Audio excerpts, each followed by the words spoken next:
A gente hoje tem a visita de uma querida amiga nossa, o Alcir do Jornal do Guará, mandou um abraço para você. Ele se der tempo, ele manda um áudio para perguntar, mas você tem a simpatia das pessoas e, na verdade, a gente vai discutir aqui. Eu queria passar para você, Paulo, para você se apresentar, pode explanar as coisas e a gente vai fazer algumas perguntas. A gente tem um problema sério na política hoje, a questão de ética. A questão de ética, a gente está sofrendo aí com algumas autoridades que a gente até admira, mas que estão envolvidas em escândalos, negócio de banco. Que coisa feia, que coisa humilhante. Gente, é muito triste. Mas eu queria passar para você, Paulo. O microfone está à sua disposição. Eu quero iniciar minhas palavras nesse sábado, dia 1º de agosto. 1º de agosto. Aniversário do meu marido.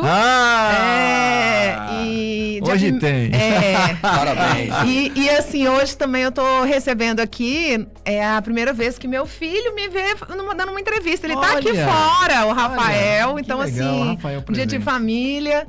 E dizer assim, que Deus abençoe as nossas famílias. Primeiramente, o Guará Semana que vem começa a Semana da Família nas igrejas. Pois é. Interessante, eu oportuno essa sua fala. E assim, eu sou mãe de 6 filhos, né? Então, pra mim... 6 filhos? 6 filhos. Pra mim é muito importante isso tudo. Maravilhoso, maravilhoso. E dizer que, assim, eu quero agradecer a rádio, que é uma rádio comunitária, uma fortaleza aqui do Guará, e eu digo isso de todas as outras rádios comunitárias das outras regiões. Verdade. Porque é onde você realmente está em contato com a população, e eu sou muito grata, Joel, à rádio comunitária, a rádio especial aqui do Guará, e em seu nome eu quero agradecer a todas as pessoas que me receberam à época de 2018. É verdade, que não é coisa nova, você já veio aqui. Já, algumas vezes. Algumas vezes gravou e tudo. Algumas vezes fiz aqui. Na época eu era pré-candidata a deputada federal.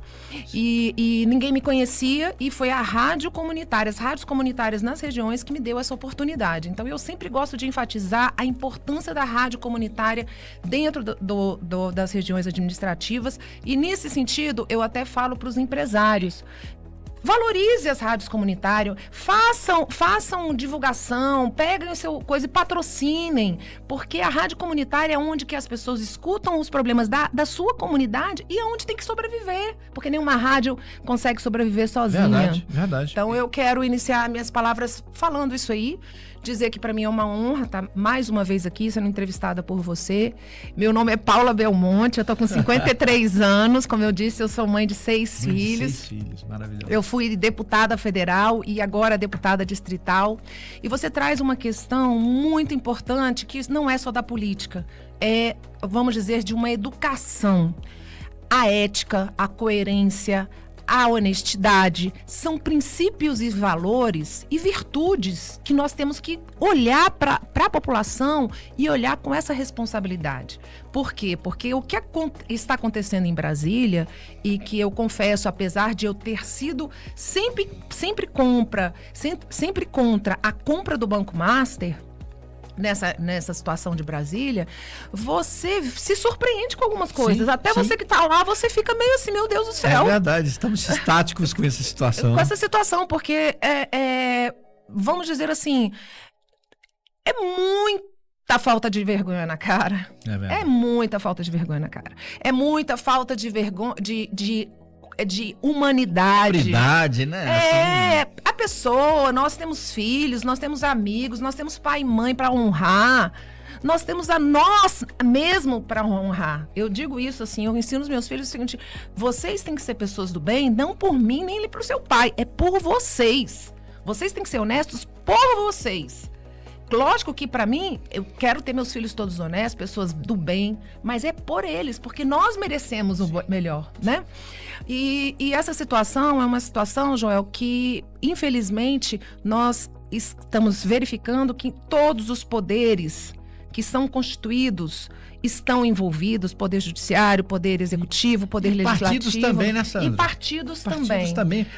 As facções falam, pô, mas não é possível. As pessoas sim que se escandalizam. Se escandalizam. E olha só, você está trazendo um ponto de partido que eu estou, assim, observando eu quero um dia vivenciar o Brasil, que a gente possa ter candidatura independente, pessoas, a gente votar realmente nas pessoas. Porque a forma que hoje tá a Constituição... A legislação é meio tacanha, não tem né? como. Você tem que estar dentro de um partido e, infelizmente, o partido tem várias pessoas ali com vários interesses.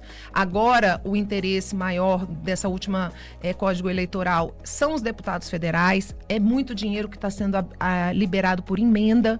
E com essa condição, os partidos também estão abrindo a condição de ter uma ideologia, no sentido de uma ideologia esquerda ou direita, mas saber qual rumo de estrutura de pensar o Brasil para frente. Quer dizer, para partidos grandes, o que eles estão fazendo no Brasil inteiro?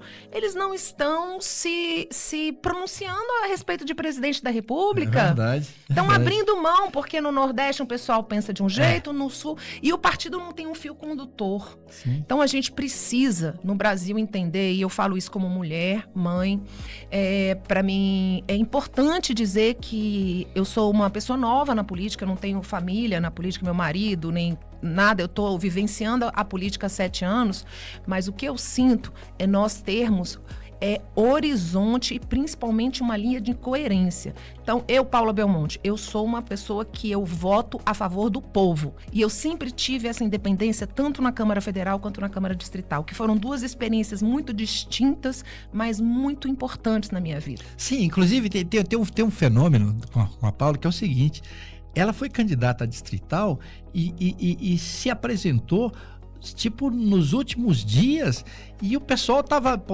não, agora porque não vai dar e tal, e foi eleita como deputada distrital. Em 22 dias. Em 22 dias, cara. Me conta essa história um pouquinho pra gente saber. O que aconteceu? Eu fui eleita deputada federal, né? Então fiz 4 anos no projeto, e aí eu quero enfatizar que lá na Câmara a gente fez um trabalho de muita competência no sentido de defender as nossas crianças, que é a parte importante do meu mandato. Pra uma mãe, né? Dá doido. Defesa das crianças, combate à corrupção. E à época nos chamaram para participar de uma candidatura majoritária. Né? O que é uma candidatura majoritária? É estarmos compondo uma chapa para governo, para vice-governadoria e para o Senado. E meu partido estava numa federação, do qual a pessoa que estava na federação não autorizou que eu fosse. E você tá amarrada nesse... É o problema dos partidos, né? Que de repente você não pode fugir. E eu, na realidade, eu era presidente da federação, mas a pessoa conseguiu burlar para ir para uma instância maior, e eu tinha feito uma chapa de distrital.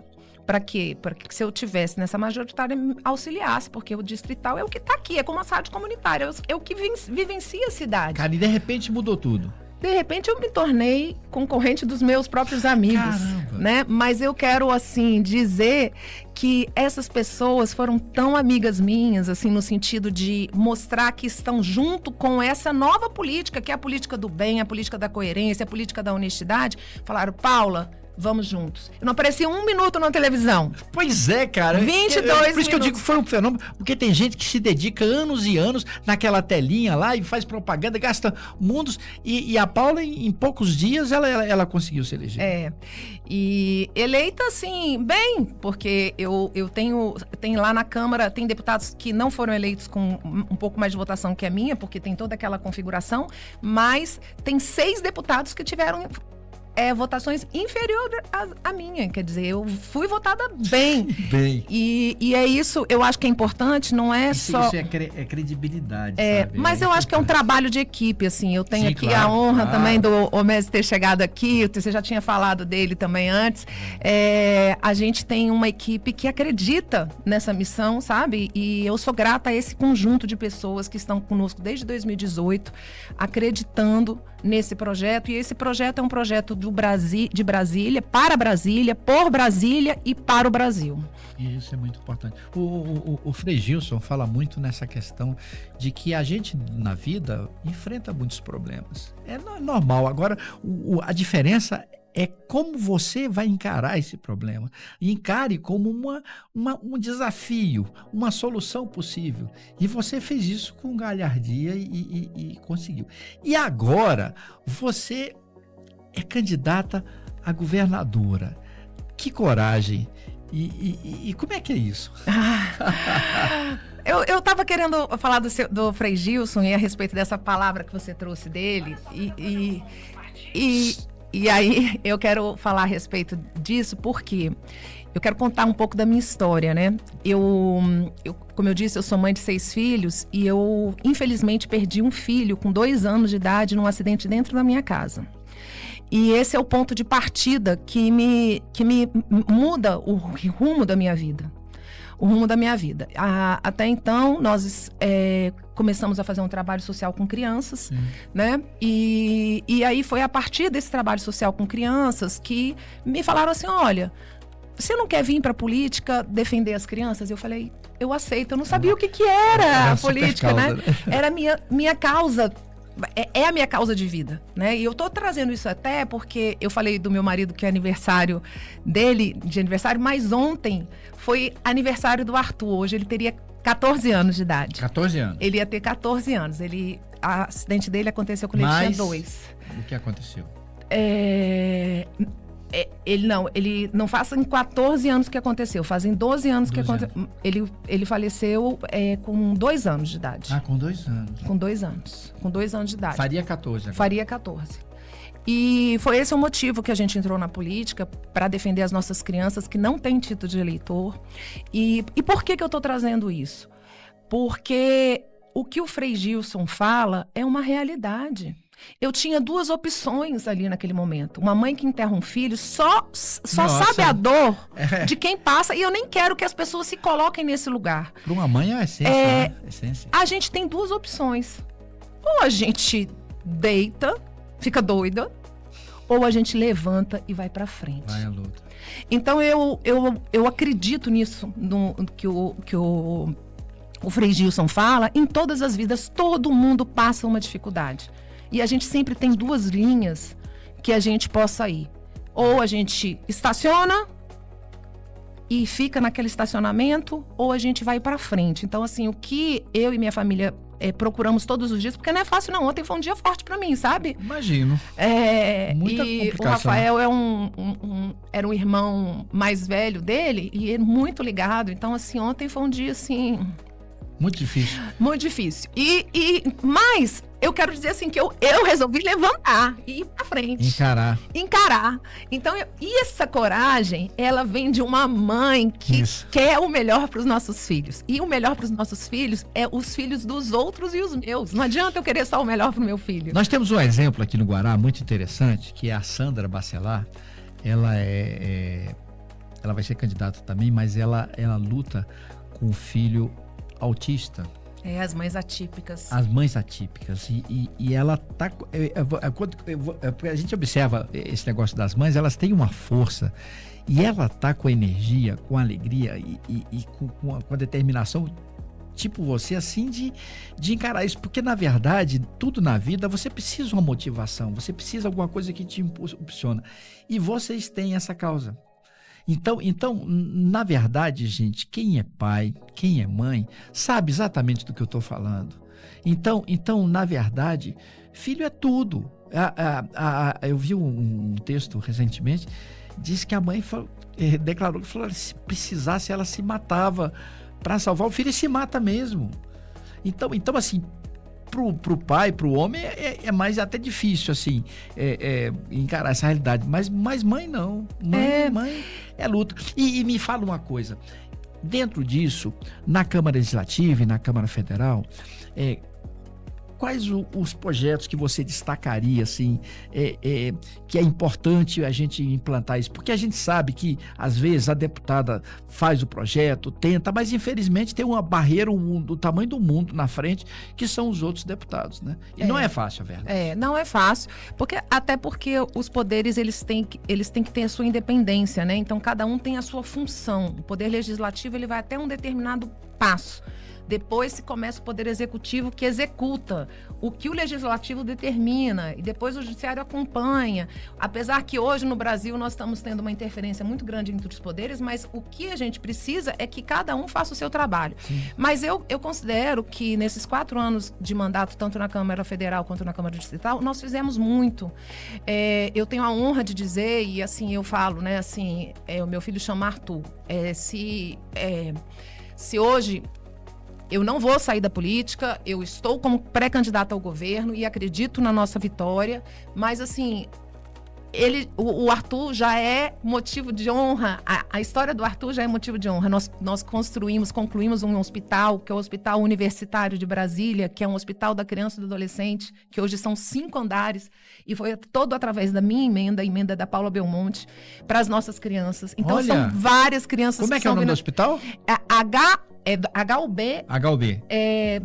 Criança e adolescente, eles chamam de tá, OCA. específico. Tá. É uma extensão. UCA, Sim. é uma extensão. Então, assim, ele tem aqui é um hospital universitário, e esse hospital é um hospital, assim, lindo, também, ali na Asa Norte, com 5 andares, que nós concluímos eles, são 58 leitos Isso infantil. foi quando você foi deputada federal? Como deputada então, federal. Como deputada federal. Porque, então, nós temos... E está funcionando. Está funcionando, e você não tem ideia dos depoimentos que a gente recebe lá, do que aquele hospital significa. Por quê? Porque ali é dentro da universidade, então ali trabalham os professores que dão aulas para os futuros médicos, e eles têm, então assim, a estrutura do hospital é como se fosse um quadrado, e no centro desse quadrado você tem ali o estudo de caso, então tem os professores com os seus alunos, então todos os casos que estão ali Sim. são estudados pela academia de uma forma muito bonita. Então o hospital é lindo, estruturado, todo equipado. E nós conseguimos dar esses 58 leitos. Dentro da UNB, também, nós conseguimos fazer a primeira creche. Tem uma creche na UNB. Que é uma creche na UNB que é feita com emenda minha também, 100% minha. E que eu gosto de dizer o seguinte, emenda minha não, eu até peço desculpa, é dinheiro nosso para nós. Dinheiro público. É dinheiro da população que pagou seu imposto e que o parlamentar tem direito de indicar, e nós indicamos, e aí hoje atende quase 200 crianças, que são os jovens ali da UNB, muitas meninas. A maior evasão escolar, Joel, é uma tristeza, são as meninas. Por quê? Porque elas engravidam mais cedo, elas deixam de estudar. Então a gente fez um trabalho, e fazemos um trabalho de colocar essa creche para atender as estudantes da UNB, mas nos institutos federais, por exemplo, a gente colocou ludoteca, que é o quê? A menina que tem um filho, ela tem possibilidade de deixar o filho lá com sala de amamentação, uma sala para a criança brincar, e ela continuar o estudo. Então é um trabalho muito bonito, cara, muito sério, sabe? O que a gente faz. É muito digno. O programa, a gente tem também algumas perguntas. Nós estamos aqui com o Rony Lima, e ele vai citar algumas perguntas aqui. Rony, por favor. Opa, bom dia, Paula. Seja bem-vinda aqui na Guará FM, a rádio comunitária aqui do nosso amado Guará. Amado. Tem um pessoal acompanhando a gente aqui, é o caso do Gil Guerra. Gil Guerra já mandou até uma pergunta antes, está mandando agora também.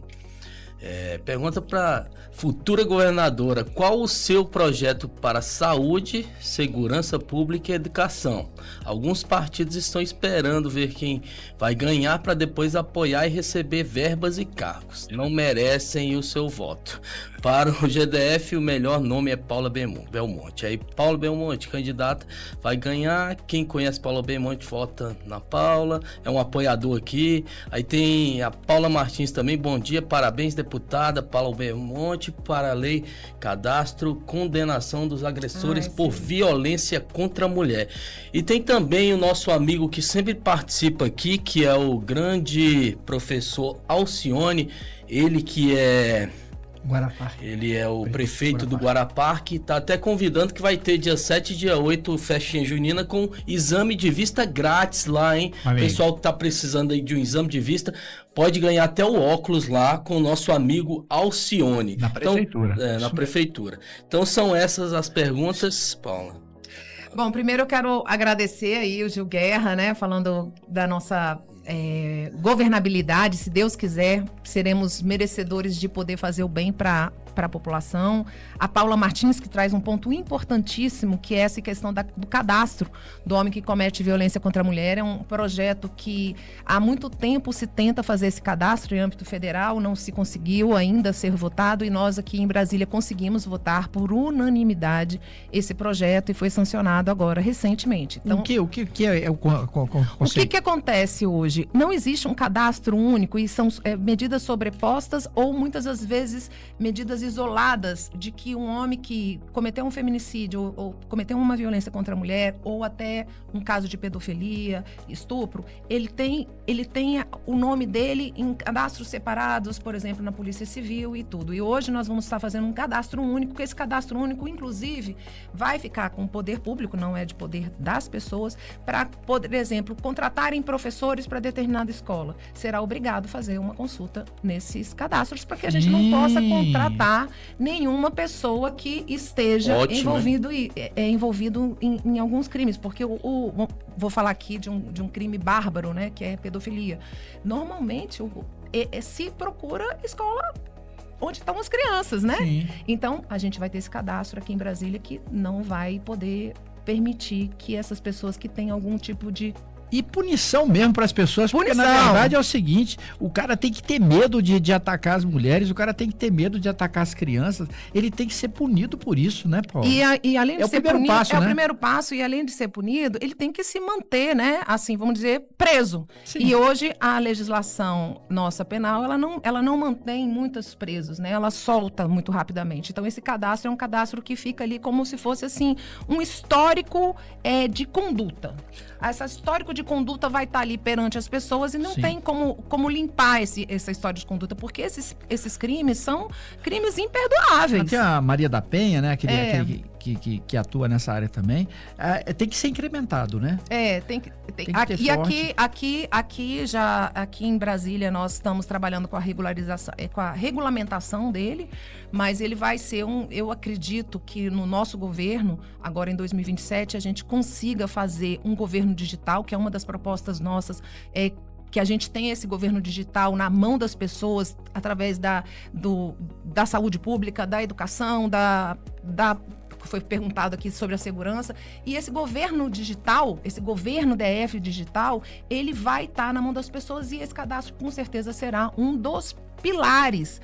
A gente teremos outros, né? Nós não queremos só fazer cadastro de pessoas que fazem mal para a sociedade, nós também queremos ter pessoas que a gente possa fazer um grande hub de tecnologia, de desenvolvimento social, de que as pessoas consigam seus empregos, que elas consigam... Eu gosto muito da ideia, e essa que nós vamos estar implementando, eu gosto muito da ideia do Guará, por exemplo. Guará é uma cidade que faz parte da minha infância, né? Eu vinha na Feira do Guará, eu me arrumava lindamente para vir para a Feira do Guará. É gostoso. Eu vou dizer, alguns natais da minha vida, a roupa que eu usava no Natal era da Feira do Guará. Era da Feira do Guará. Né? Então, assim, era uma coisa, assim, muito, muito querida a mim, né? É uma feira que Saudação aos nossos amigos da feira, que isso sempre mesmo. Estão sofridos e estão precisando de ajuda. Eu estive lá esses dias e a gente está acompanhando isso.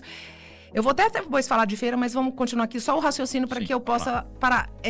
Então, assim, a gente precisa fazer com que as cidades elas tenham autonomia financeira, desenvolvimento, para que as pessoas não precisem vir aqui para o plano piloto para conquistar o seu emprego. Aqui, por exemplo, a gente tem uma questão têxtil, de fábricas, que é muito importante, que a gente tem que desenvolver. O polo de modas. Então, a gente tem que fazer com que as pessoas desenvolvam aqui e incrementar. Eu sou administradora, né? A gente fala o seguinte, agregar valor. O Brasil é especialista em não agregar valor nas suas mercadorias. Por exemplo, a gente exporta o cobre e depois a gente compra o cobre com agregar valor. A gente nem recebe, de vez a gente aumentar nossos polos industriais para que a gente possa fazer benfeitoria do que a gente já tem, para a gente poder vender, não. A gente deixa na mão dos chineses, a gente exporta para os Estados Unidos e tudo. E o que nós vamos defender aqui em Brasília, e nós sabemos que Brasília não pode ter um polo industrial,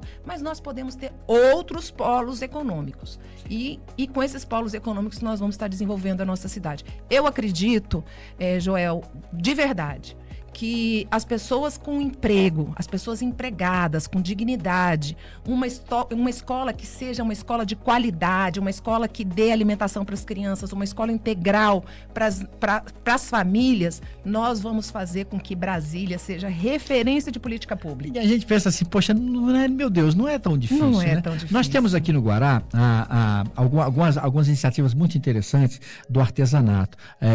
A Rua do Lazer, por exemplo, é uma. Tem lá uma fileira feira de barraquinhas de coisas que as pessoas produzem em casa. É o bolozinho que ela vai vender, então é o tecido, é a decoração, é o artesanato que eles vendem.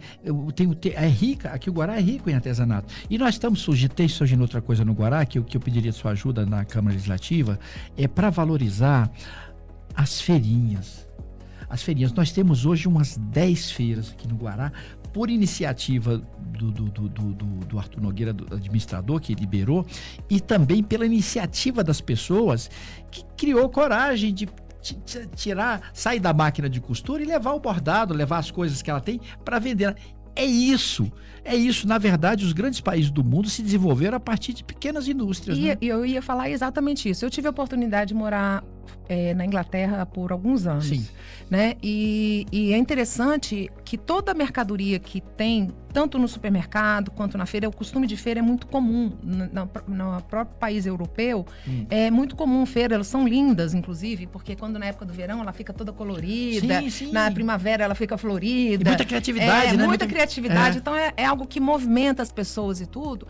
E aí o que acontece? A mercadoria, você vai comprar, por exemplo, uma cebola.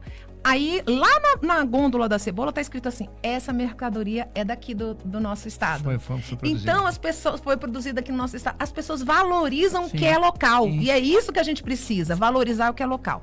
Além disso, Joel, essas feiras, eu costumo dizer, não só as feirinhas de artesanato, quanto as feiras agrícolas, nós temos a Feira do Guará, temos várias feiras em Brasília toda, e eu sou uma grande... Do mesmo jeito que eu tenho gratidão às nossas rádios comunitárias, eu tenho gratidão às nossas feiras. E a gente precisa dar uma segurança jurídica a todos os feirantes. Verdade. É o metro quadrado que mais emprega pessoas. Às vezes você tem um box de 1,5 por 1,5 e ali tem 4 ou 5 pessoas empregadas, 4 ou 5 famílias que são vivem daquilo.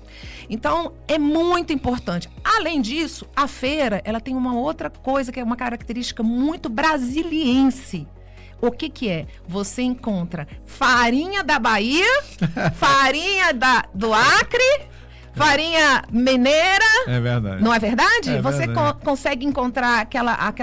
Brasília é isso, né? É isso. Brasília então, é as feiras, elas valorizam a nossa cultura, que é Brasília é isso. Brasília é do Brasil. Do Brasil. Brasília não é de Brasília, Brasília é do Brasil.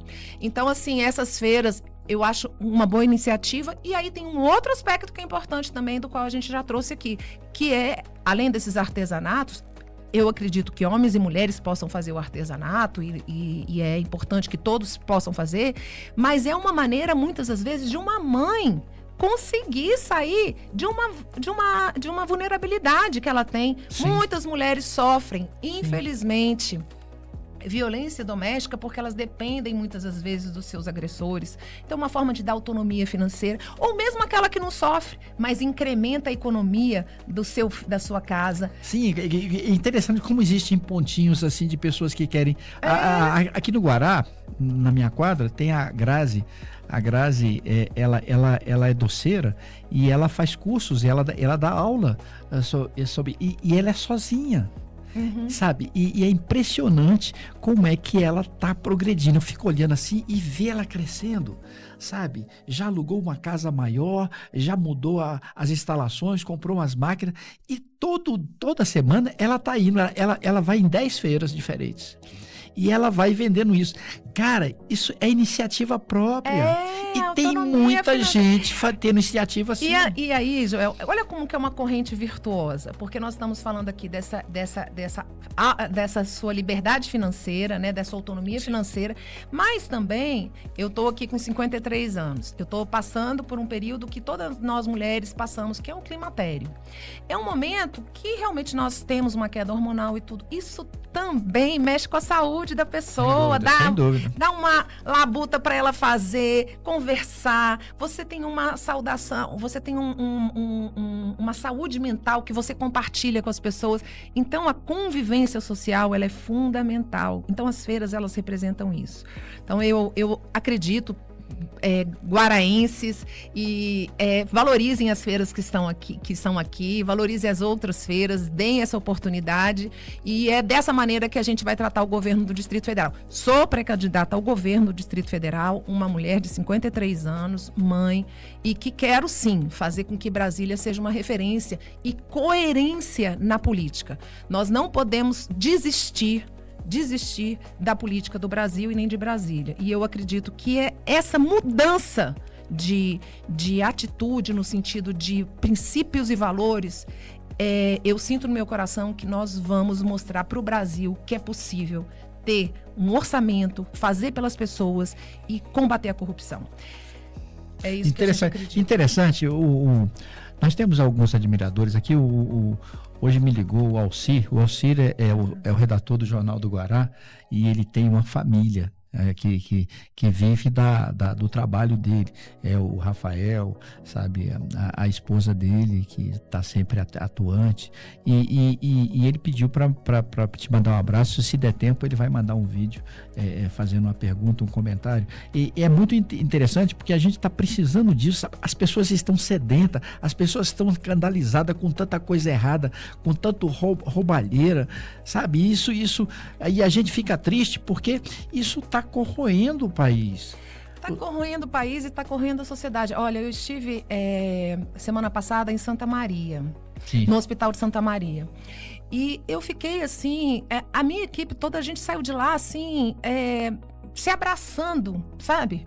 Porque o que nós vimos lá é como se a gente estivesse num estado de guerra. Mais de 80 camas entre os corredores, as pessoas internadas ali. Dá uma deprê danada, né, quando você vai assim. E as pessoas, assim, umas com surtos psicológicos, juntos com outras pessoas passando por problemas oncológicos, outras pessoas passando por problemas ortopédicos, cada uma com uma situação e aquele movimento e os familiares, assim, não tendo onde ficar. Então, assim, nós precisamos, e aí eu falo para todos aqui brasilienses, nós vamos ter a oportunidade de votar para presidente da República, nós vamos ter a oportunidade de votar para 2 votos para senadores da República, nós vamos ter oportunidade de votar para deputado federal e deputado distrital. Hoje, com a tecnologia, nós podemos pegar qualquer nome e colocar no celular e fazer quem é essa pessoa, o que ela defende.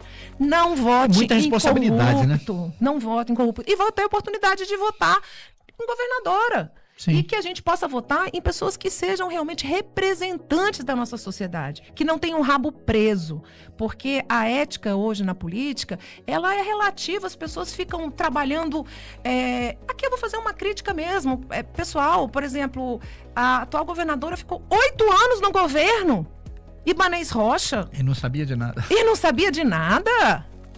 Cadê a botina nesses 8 anos?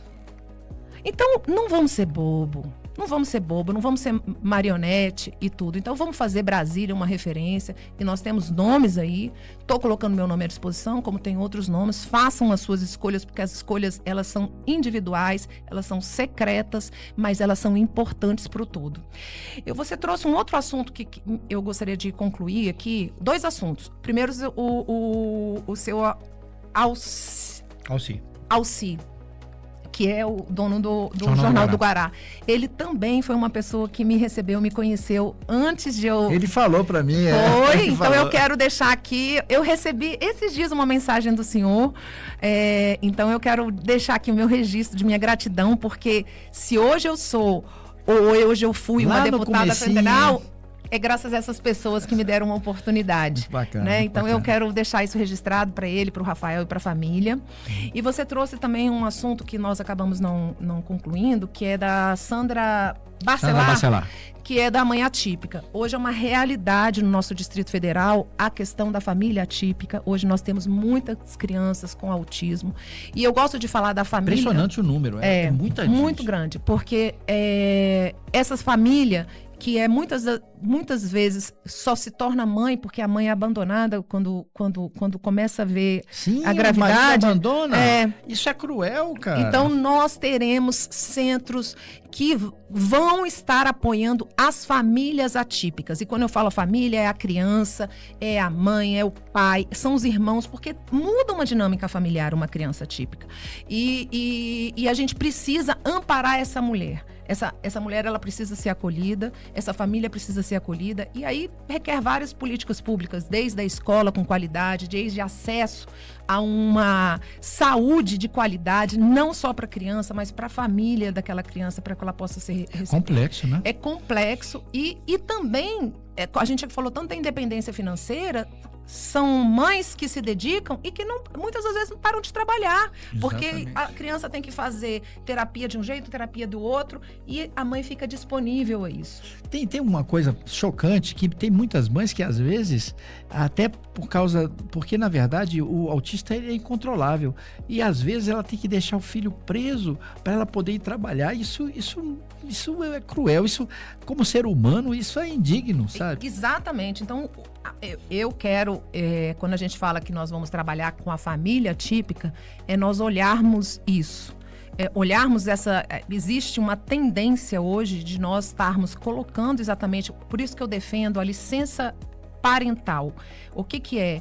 A licença maternidade tem que ser para o pai e para a mãe, e que chega uma determinada quantidade que um deles faça opção quem vai ficar mais tempo ou não. Porque quanto mais a gente pega essa mulher e que dá essa licença maternidade maior do que o homem, essa mulher sai do mercado de trabalho, aí tem um impacto na vida. Às vezes ela ganha mais do que o marido, mas ela que tem a licença.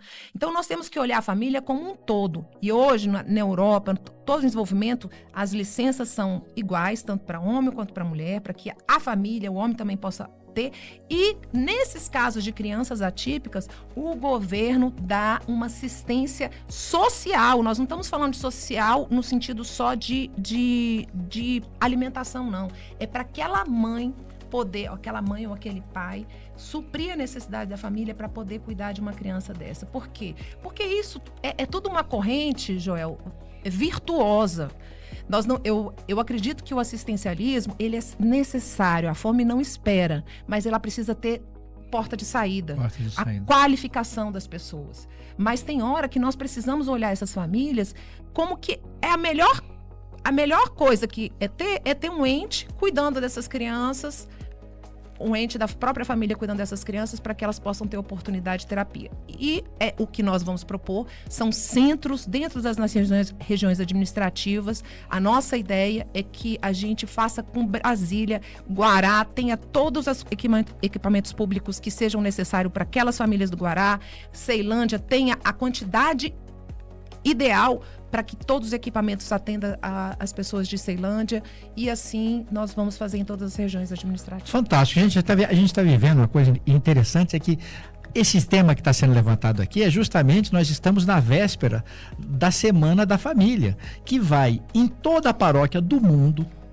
Ela vai ter uma semana dedicada à questão das famílias. Na verdade, a família é a célula máter, é o centro de tudo. Na verdade, o centro da nossa vida. Quem é que não tem um pai, uma mãe? Quem é que não ajuda uma família carente? Quem é que não faz? A gente tem a campanha da alimentação aqui, todo segundo domingo. As igrejas, as paróquias aqui fazem a campanha da alimentação. A gente dá, só na paróquia Maria Imaculada, cerca de 40 cestas básicas todo mês para as pessoas carentes. Então, na verdade, tem muitas coisas que o governo não faz e que a paróquia, as igrejas ocupam esse espaço. Eu estou falando da igreja católica, mas a igreja evangélica tem muitas ações assim legais. E, na verdade, tem movimentos dentro da igreja, da família. Quando eu vou assistir uma missa, eu vejo aquele tanto de mãezinhas e tal, e tem movimentos como o Alerta, sabe? Que é os jovens que estão entrando. Tem todo, por isso que dá esperança nesse país, às vezes. Meu pai e minha mãe faziam encontro de casal. Encontro de casais. Outra atividade muito tem fantástica. O SEGME, né? SEGME, Eu fiz SEGME, Cursilha, eu fui criada dentro Igreja São Francisco de Assis, que hoje é a Basílica São Francisco de Assis. No começo era eu tive a oportunidade de ver essa basílica como um barraco de madeira, com 3 Venceslau. Isso é tão formador na cabeça da gente. Hoje eu lavo louça lá em casa. É uma maior alegria. Eu não lavava louça, mas eu aprendi no encontro de casais a lavar louça também, a ajudar minha esposa na cozinha. Então, tem um compartilhamento. Formação. É uma formação muito bacana pra gente ser um ser. Agora, independente de ser católico e tudo, nós somos, e é importante, eu creio nisso, nós somos todos irmãos perante a Deus. Então, a gente precisa realmente ter um pouco mais de amor. E aí, Joel, eu quero assim dizer para nós brasileiros somos muito ricos, nós temos um país abençoado, ninguém tem dúvida disso, ninguém tem dúvida. Mas por que ainda não decolou?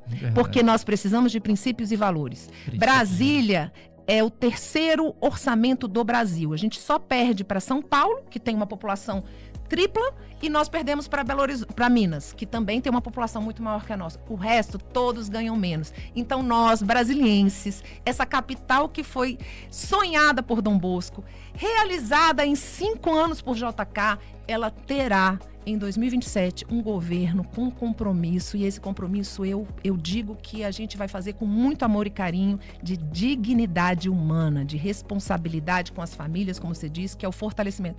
Joel, se a gente vai para um socioeducativo, que é uma coisa triste demais você ver meninos e meninas no socioeducativo, aí você pergunta para os diretores, o que você acha que nós estamos errando? Estrutura familiar. Estrutura familiar. Sim. Nós não podemos ter medo de falar de estrutura familiar. E estrutura familiar, ela cabe à opção sexual das pessoas. Sim, o que a gente precisa é ter uma estrutura familiar. Porque as pessoas estão perdendo a noção do que é a inocência de uma criança, o que é o respeito de uma mulher, o que é o respeito de um homem, o que é o respeito mútuo. Então, essa estrutura familiar, eu sempre estudei em escola pública. E eu estudava perto de casa, né? Então, meu pai, ele almoçava todos os dias em casa. Minha mãe fazia feijão na panela de pressão todos os dias. E aí, quando dava 12:20, ela colocava aquela panela de feijão chiando. Eu lembro até hoje. Colher assim pra A gente fica com barulhinho, a gente lembra do barulhinho. Se nós não estivermos sentados à mesa. Disciplina, moral, ética, esses princípios são fundamentais.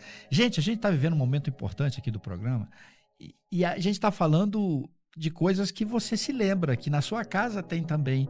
E a gente tem que valorizar a família. Eu queria mandar um abraço para os conselhos tutelares, que fazem um trabalho maravilhoso, o Mineiro, toda a turma lá do Conselho Tutelar. E a gente sofre porque eles contam episódios de violência de pais contra filhos, de filhos contra pais, que eles têm que resolver.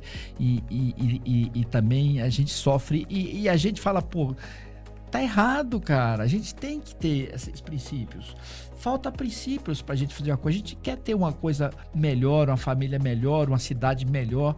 E a gente começa a cuidar das lixeiras. A gente tem que cuidar dos pets e recolher as cacadas lá dos pets. A gente dá um exemplo, sabe? E não sujar a cidade. Enfim, tudo isso que a gente tá falando cai justamente na questão do Haka City, que é cidades inteligentes. Exatamente. Que preza esses princípios. Isso é importante. E assim, eu acredito, né? A gente está conversando muito sobre plano de governo, e uma das coisas interessantes que a gente fala, eu estava comentando como que é a educação dos japoneses, né? Hoje, cada japonês, ou cada criança, ela tem oportunidade nos seus anos iniciais. Primeiramente, eu tive com o embaixador do Japão, eu perguntando, né? E ele falou o seguinte: os anos iniciais das crianças japonesas, nós não estamos preocupados que as crianças aprendam a ler e escrever. Nós estamos preocupados em dar educação para as nossas crianças. Olha só. Respeitar os idosos, respeitar que ela faz parte de um espaço coletivo, de cuidado, de limpeza, de respeito ao outro. Então, esses são os princípios no começo da vida dessa criança. Depois, ela vai ter oportunidade da melhor forma possível de ser alfabetizada, e línguas, porque eles querem que todos o cidadão japonês, ele saiba que ele tem uma língua que é praticamente é eles só que falam. Exclusiva. Exclusiva, então eles têm que ser globalizados. Então eles aprendem no mínimo 3 línguas. Outras línguas para que eles possam estar preparados para o mercado mundial. Brasília hoje, se nós falarmos dos nossos estudantes de nível médio, eles ainda não estão alfabetizados completamente e não têm línguas. Então, tudo isso a gente vai fazer esse trabalho. Tem um exemplo do Japão. Eles são ótimos na valorização dos idosos e na questão dos estádios de futebol, quando acaba o jogo... Tudo limpo, né? Eles estão com um saquinho lá recolhendo. Fala, pô, mas esses caras são garida aqui? Não, cara, é cidadão. Olha a noção de cidadania que é tão importante, né, cara? É impressionante. Eles limpam os estádios, entregam tudo limpo, cara. E eu acho que é a população do futuro, porque eles são muito inteligentes e tem processo. E a gente queria que fosse assim também. A gente não queria ver escândalo de roubo dos velhinhos, de ver o INSS roubando os velhinhos. A gente não queria escândalo de desfalque em bancos. Cara, isso é tão triste, porque a gente não quer mal para as pessoas, mas a gente sofre, né? E assim, esse escândalo que você trouxe agora do INSS dos velhinhos, nós tivemos aqui em Brasília também, só que através da PicPay. É importante as pessoas saberem disso. E isso foi até o nosso gabinete que descobriu. Nós denunciamos, fizemos uma pergunta, na realidade, para o TCDF, se eles estavam acompanhando as folhas de pagamentos dos servidores públicos do Distrito Federal e se havia algum desconto indevido. A partir desse momento foi descoberto que se tinha feito um contrato PicPay, né? Da PicPay, que as pessoas poderiam antecipar seus salários, aposentadorias, e ali eles falavam que não tinham juros, mas na verdade tinham. Eles tinham taxas embutidas, mais de 261% ao ano das pessoas. Então eles estavam roubando os servidores do GDF. Isso é mais uma armação que aconteceu nesse governo de 8 anos, junto com o BRB, contra o servidor público do Distrito Federal. Então, assim, é algo que a gente precisa divulgar, precisa falar, que estamos falando aqui de honestidade, estamos falando de conduta e estamos falando de responsabilização com essas pessoas todas.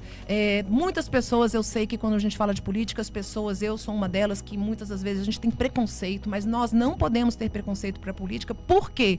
Porque se a gente tiver preconceito com a política, outros que querem se servir da política vão entrar. E a gente não pode deixar.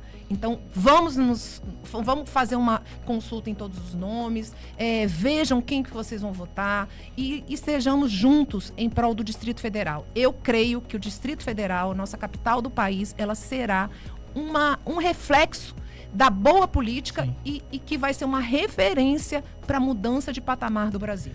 Maravilha, gente. É muito interessante o que a Paula está falando. E o programa Agora Vivo é um programa democrático. A gente já recebeu aqui o Kiko, candidato a governador. A gente já recebeu aqui o Arruda, candidato a governador. O espaço está aberto para a Celina. Então, a gente ouve a todos. E a gente se sente muito dignificado com a presença da Paula aqui, porque é o sonho que a gente quer de um governo sério, de um governo que respeite as pessoas, que respeite a família e principalmente respeite o futuro, respeitando as crianças. Isso é muito importante. Paulo, a gente poderia passar o dia inteiro aqui conversando. Tem mais pergunta aqui, hein? Tem mais perguntas? Então vamos ouvir mais uma levada de perguntas. Vamos lá. O Alcione, o pessoal, como eu falei aí desse evento que vai ter com exame de vista grátis, Sim. O pessoal perguntou muito aqui, nosso Alcione, ele mandou uma pergunta e falou também mais sobre o evento. Vamos lá. Que será no dia 7 e 8.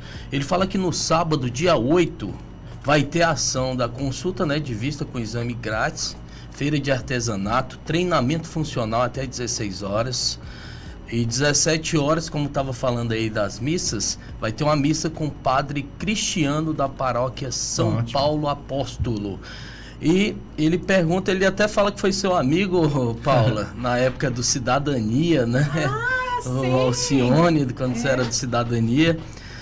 Aí ele está perguntando aqui o seguinte: deputada, qual o seu plano de governo para a regularização dos condomínios de Brasília? Aí só também falando do Joelson, que está participando também, ele até lembrou que teve uma época que a feira ele concorria com o shopping. Ele até falou de uma questão de segurança aí, que não basta só prender, tem que mudar as leis, né? Tem que botar em prática, porque tem muita brecha ainda. Então é isso. É isso. Qual é o do condomínio aí?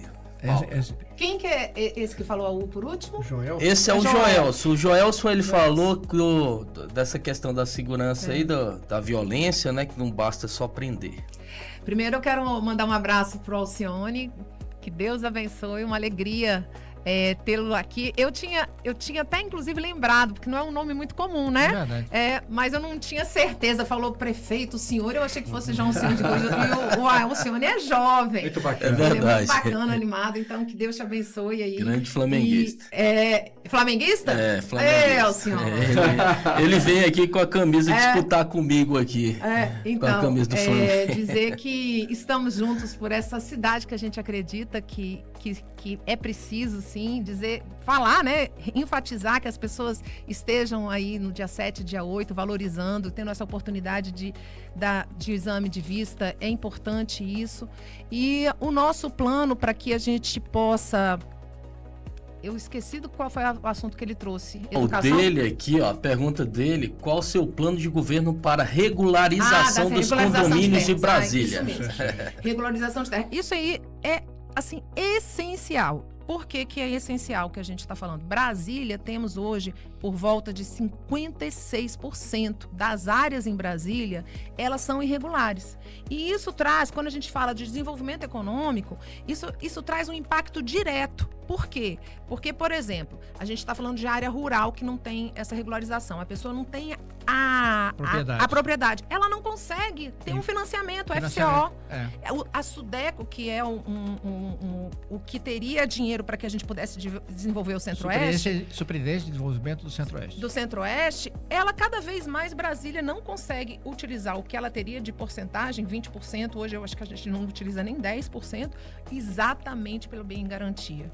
Várias empresas pequenas, por exemplo, tendo seu bem em garantia, ela pode pegar um financiamento menor, com menos juros, para que elas possam ter. Então, essa questão da terra é fértil. Nossa terra é fértil. Nossa terra é fértil. E aí, eu digo assim, eu estou falando aqui da área rural, porque todo o Centro-Oeste hoje, ele é uma referência de agricultura, de pecuarismo. Então, a gente poderia estar trazendo isso aqui para o Distrito Federal também. Goiás, ela está hoje, é a grande fornecedora de soja, de grãos do Brasil. Então, o Goiás está conseguindo pegar esse FCO e que Brasília ainda não consegue pegar. Mas o mais importante é também a dignidade da habitação. O que nós precisamos hoje é ter realmente uma política habitacional, tanto social quanto não social, para a classe média das pessoas. E aí a gente esbarra nessa posição dos condomínios. Existem condomínios que já são consolidados, que já existem condomínios que as próprias pessoas já fizeram a toda a estrutura, os benefícios do condomínio. Então, assim, o governo, ele vai trabalhar muito com o Ministério Público. Hoje nós temos um Ministério Público muito atuante nessa área e que muitas das vezes a população reage contra, e a gente quer trabalhar com a sensibilidade para que a gente possa mostrar que não temos mais como... Não tem como ter um condomínio que está consolidado. O que tem que fazer? Tem que regularizar logo e resolver. Botar ele para pagar imposto, né? Pagar imposto, mas agora também nós vamos ter, assim, como a gente estava falando aqui, de educação das pessoas, né? De jogar o lixo no chão. E nós vamos estar fazendo um trabalho educacional para as pessoas, que elas não comprem terra que não seja regularizada. Por quê? Porque a gente vai ter um marco temporal. Esse marco temporal, ele vai ser respeitado, e a partir disso nós vamos estar construindo uma Brasília regular, uma Brasília que tenha desenvolvimento. É fundamental a regularização fundiária, para que as pessoas tenham dignidade habitacional, para que elas possam ter a oportunidade de fazer investimentos, terem garantia o seu retorno, porque isso tem um impacto no desenvolvimento econômico da nossa cidade muito grande. E tem uma outra questão, que aí eu já falo numa questão pública, do orçamentária. A partir do momento que o governo deixa acontecer essas invasões irregulares e que elas são totalmente não planejadas, isso traz uma dificuldade, inclusive, de obras públicas. Por exemplo, você fazer um saneamento básico, porque uma casa sobrepõe a outra, você não consegue levar os canos necessários. E isso torna muito mais caro para todos nós. Sem dúvida. Então, é muito importante... Ambientalmente também, né? Então é muito importante que a gente possa fazer isso junto com a sociedade e que Da mesma forma que a gente traz aqui que a coerência, a honestidade, políticas públicas que sejam voltadas para a coletividade, que nós tenhamos também esse poder público de que vamos comprar terras que sejam regularizadas para que a gente não tenha esse problema mais tarde. Aí as pessoas perguntam, mas é muito caro, a terra cap é muito cara. Eu vou trabalhar com a terra cap de uma forma, eu não consigo entender o papel da terra cap. Sim, na sabe? verdade é só faturar agora. Então assim, a gente precisa fazer com que essa terra cap, ela entenda o valor dela. Hoje a terra cap, os maiores salários que nós temos no Distrito Federal são os diretores da terra cap. Então, o que a gente precisa fazer? A gente precisa colocar pessoas sérias como presidente da terra cap, pessoas que queiram realmente desenvolver o nosso Distrito Federal e se desfazer logo, porque nenhum estado tem imobiliária própria.